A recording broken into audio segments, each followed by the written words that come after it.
Ella no llora como imaginaste. No se encoge en un rincón con nostalgia o culpa. No se hunde en arrepentimiento como en las películas. Lo que emerge del divorcio no es una mujer en ruinas. Es una transfiguración, lenta, calculada, casi ritual. Y lo más brutal, ese proceso no comienza después de la separación. Ya se estaba gestando, en silencio, mientras aún compartías la cama con ella. Tú pensabas que dudaría, que el peso del pasado, de los años juntos, de la historia escrita entre los dos, la haría volver. Pero lo que la jala es otra fuerza, más antigua, instintiva, una fuerza que convierte el duelo en impulso, la pérdida en reinvención. No es caos, es protocolo, uno que ha sido pulido por siglos de supervivencia femenina. Primero, el golpe. El estatus cae, las cuentas llegan, las paredes ya no contienen el eco. Y tú piensas, ahora sí me va a extrañar. Pero lo que ella siente es sed.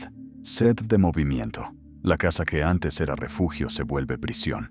El silencio que antes era rutina se transforma en ruido. Y ella corre. Corre como quien huye de un incendio emocional. Es la etapa de la fuga. El salto hacia cualquier cosa que grite vida. Nuevos rostros. Nuevos toques. Nuevas distracciones. No es placer, es anestesia. Como las viudas de Londres de 1665, que en medio de la peste se lanzaban a los brazos de mercaderes, oficiales, hombres de moral dudosa, a los ojos ajenos, promiscuidad, a los ojos de la realidad, supervivencia. Ella no está enamorada, está hambrienta de control. El matrimonio cayó, necesita algo que le diga, todavía puedo. Y el cuerpo, el deseo, lo nuevo, se vuelven herramientas. Y tú, desde fuera, observas. La mujer con la que compartiste la vida ahora actúa como una extraña. Pero no te equivoques, este guión tiene décadas, y apenas ahora el escenario está listo. La anestesia no dura, embriaga, pero no cura. Y cuando el dolor regresa, porque siempre regresa, llega sin filtro, sin aviso, sin alivio. El instinto que antes la impulsaba ahora pesa. Lo que era fuga se revela vacío, y lo que parecía conquista muestra su verdadero rostro. Distracción disfrazada de empoderamiento. Las publicaciones continúan, pero algo cambia en su mirada. Las sonrisas, aunque reales, ya no ocultan tanto. El brillo de los bares empieza a deslumbrar menos. Los viajes, antes eufóricos, se vuelven huidas sin destino. La mujer que conociste ahora está en transición, no hacia un nuevo amor, sino hacia una versión de sí misma que todavía no reconoce. Las estadísticas no mienten. Mientras tú aún estás procesando, ella ya ha entrado en nuevas relaciones. Rápidas, intensas, fugaces, pero todas tienen una fecha de caducidad implícita, porque no fueron creadas para durar, fueron creadas para callar. Cada nuevo cuerpo, cada nueva cama, es una curita puesta sobre una herida que sigue abierta, y la sangre corre, solo que ahora, por dentro. La euforia se agota, la adrenalina de la libertad se convierte en resaca existencial, y el eco de lo perdido comienza a gritar cuando finalmente llega el silencio. Las cenas con amigos ya no saben igual, las conversaciones ligeras se sienten vacías, el feed sigue corriendo, pero el alma se detiene. Y es ahí donde el hechizo se rompe. Ella ya no es la misma, pero tampoco sabe en qué se ha convertido. Y mientras tanto, tú observas desde lejos, a veces con rabia, a veces con pena, a veces con una pregunta que no deja de resonar. ¿Siempre fue así? ¿O esto es lo que quedó después de que todo se derrumbó? Y es en ese silencio denso donde empiezan a brotar las primeras señales de resentimiento. La caída. El problema con cualquier anestesia emocional siempre es el mismo. Se desvanece.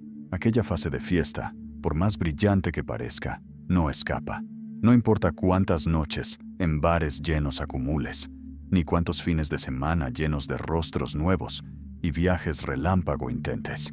El brillo se apaga, los clubes se vacían, los amantes se dispersan, las notificaciones en redes sociales se reducen hasta quedar en un hilo. Y lo que queda no es emoción, es silencio. Es dentro de ese silencio donde se instala la verdadera caída.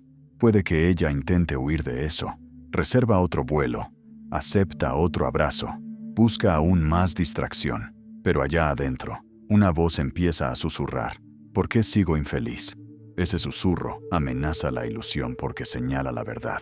Ninguna huida sustituye lo que se perdió, y admitirlo es intolerable. Así que la mente elige el camino más fácil, encuentra un culpable, y ese culpable rara vez es ella misma. Aceptar la propia responsabilidad implicaría enfrentar el arrepentimiento, y el arrepentimiento es un peso que devora a quien tiene un poco de orgullo. Entonces, el exmarido se convierte en recipiente, se vuelve el símbolo, el blanco que carga con todos los fracasos, todas las sombras que crecieron dentro de ella. La caída no es solo emocional, es una armadura. Para no sucumbir al desespero, la mente empieza a moldear el pasado de nuevo. Reconstruye la historia en el mármol del resentimiento. Y lo que antes era un matrimonio complicado, lleno de fallas compartidas, sueños no dichos y promesas olvidadas, de pronto se transforma en un cuento simplificado. El villano, el héroe y la víctima que nunca viste venir. La voz interior inicia su canto. Él desperdició mis años. Él destruyó mi alegría. Él es la causa de esta ruina. Esa es la cifra que abre la historia, escrita con tinta invisible en su piel. Cuando pensamos en divorcio, imaginamos dolor, soledad, ira, tonos intensos, emocionales. Pero la verdadera caída comienza en los números, fríos, implacables. Una cifra se eleva por encima de todas, 73. Según un estudio citado en un análisis internacional, la mujer divorciada enfrenta, en promedio, una caída brutal en su nivel de vida de hasta un 73% después de la separación. No se trata de perder una cena elegante, se trata de la ruina de una vida entera.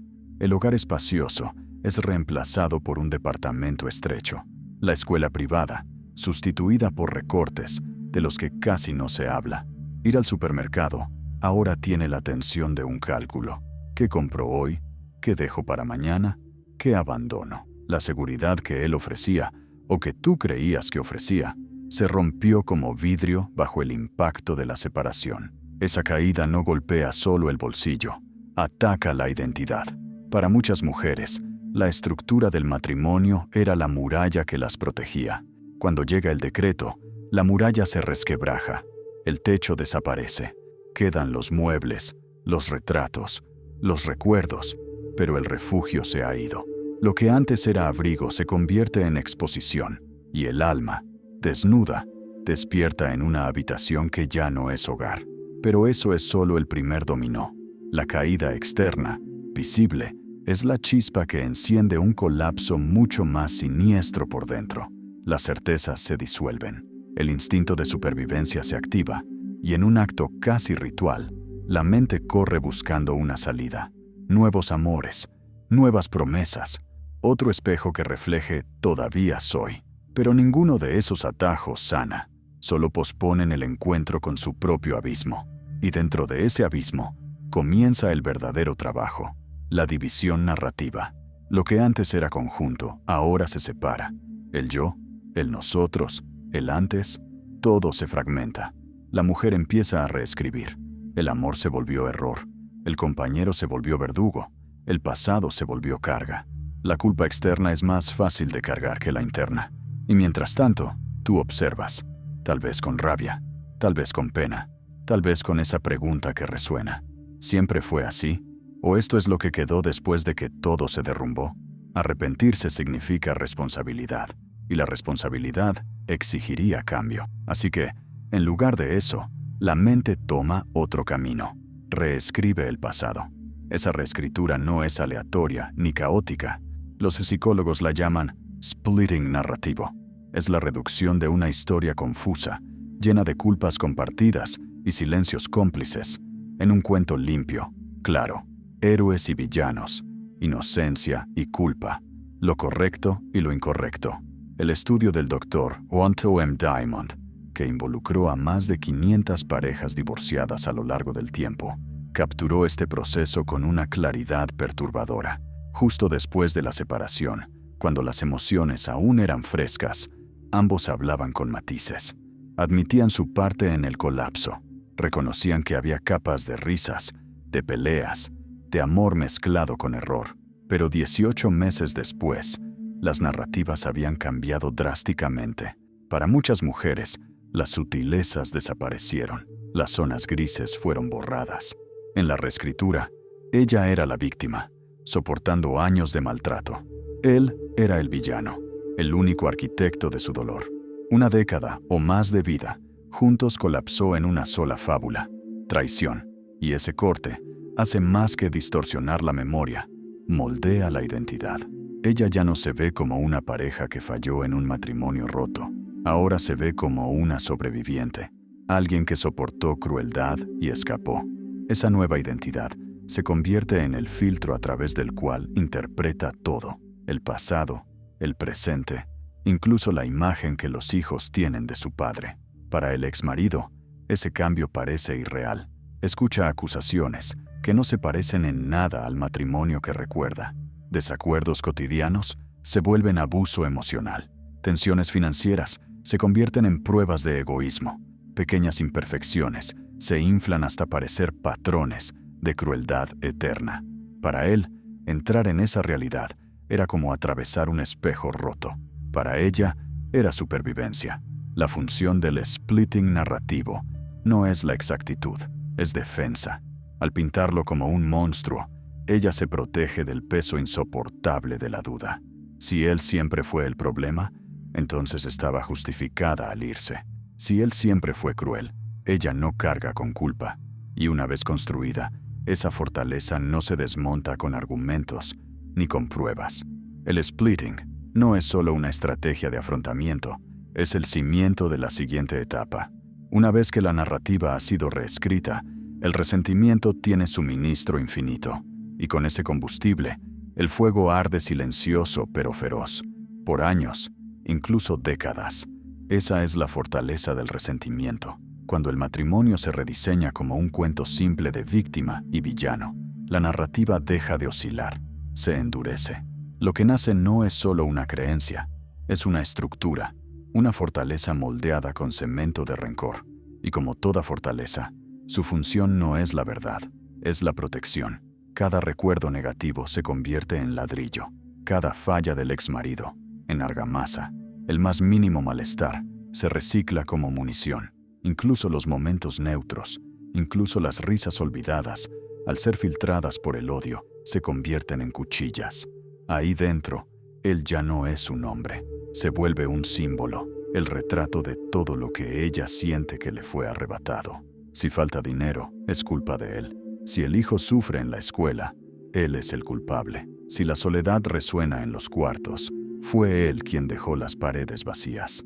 Pero el verdadero peligro de esa fortaleza no es solo lo que protege, es lo que corroe. La amargura se filtra por las grietas y se infiltra en las conversaciones con amigas, que terminan siendo ensayos del mismo drama. Las quejas en el trabajo se relacionan con él. Los nuevos compañeros románticos son comparados con el monstruo del pasado.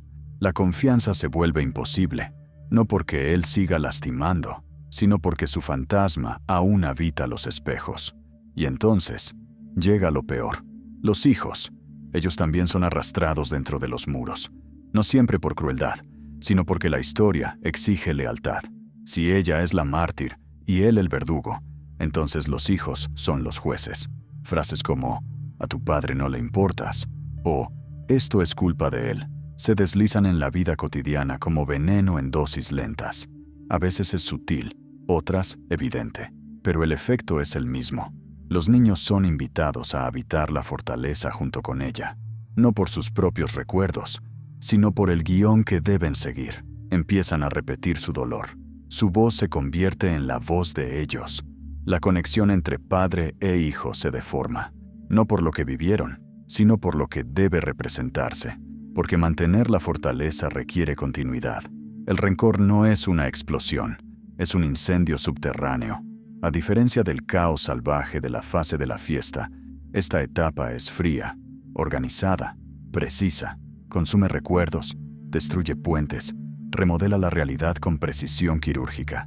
Y lo más oscuro de todo, puede durar años, décadas. Una prisión emocional con muros tan altos que ya no se puede ver el cielo. Para el exmarido, se vuelve desorientador. Cualquier intento de defenderse, de mostrar hechos, de usar la razón, fortalece los muros. Cada negación se convierte en prueba. Cada explicación se transforma en manipulación. Ya no está dialogando con una persona. Lucha contra una fortaleza construida para convertirlo en el enemigo. Y esa es la tragedia del resentimiento. No es solo una emoción, es una construcción, una prisión mental que no encierra solo a ella, sino a todos los que la rodean dentro de sus murallas. En esta etapa, el ciclo llega a su fin. El colapso llevó a la fiesta. La fiesta terminó en el choque. El choque desencadenó la reescritura del pasado. Y ahora, con el resentimiento solidificado, la base está lista para la siguiente evolución. De las cenizas, nacen 3 arquetipos duraderos: la víctima perpetua, la realista endurecida y la rara fénix renacida. Cuando la tormenta finalmente se calma, las mujeres no permanecen indefinidas. El caos toma forma y casi siempre cae en uno de estos 3 patrones, cada uno moldeando su futuro, a sus hijos y hasta la sombra que deja sobre el exmarido. La primera es la víctima eterna. Ella nunca abandona la herida. El divorcio no fue solo algo que pasó, se convierte en la marca que define su identidad.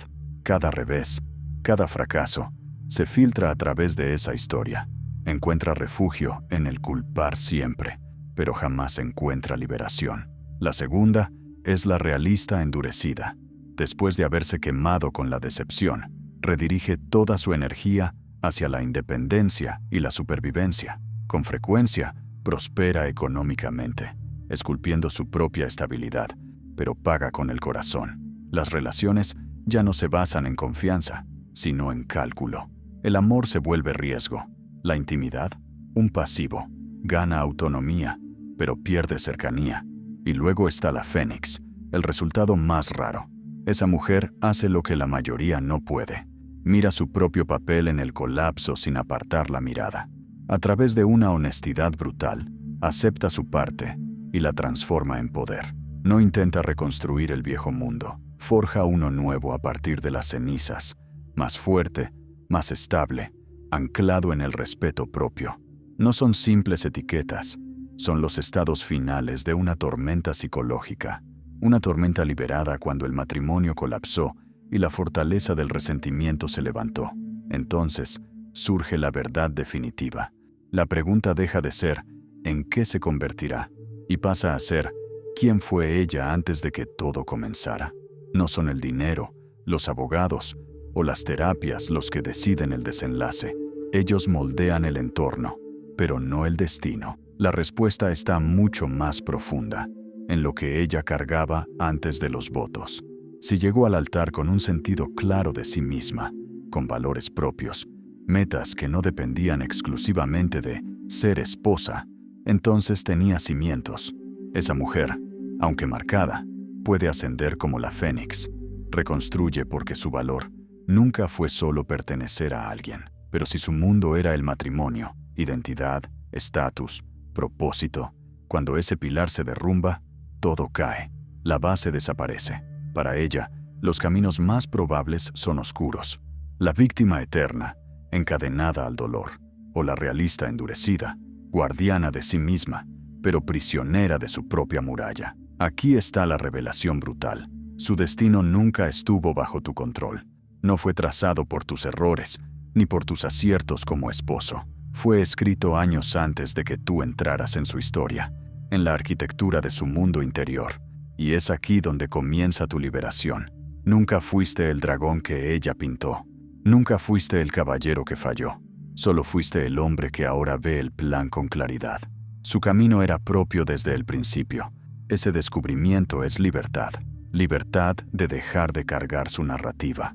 Libertad de dejar de defenderte de distorsiones que fueron levantadas para su supervivencia.